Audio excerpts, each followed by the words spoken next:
कोरोनामुळे 2021 साली होऊ न शकलेली जनगणना आता होऊ लागलेली आहे।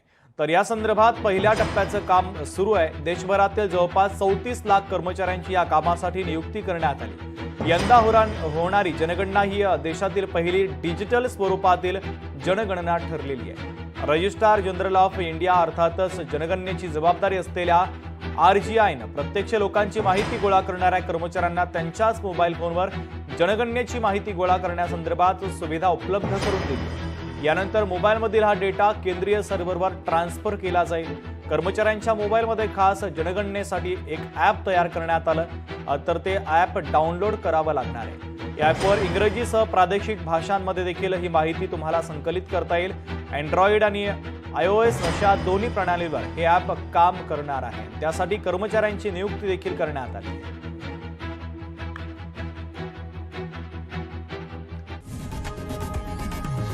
लोकशाही मराठी ऐका, पहा, जागरूक रहा।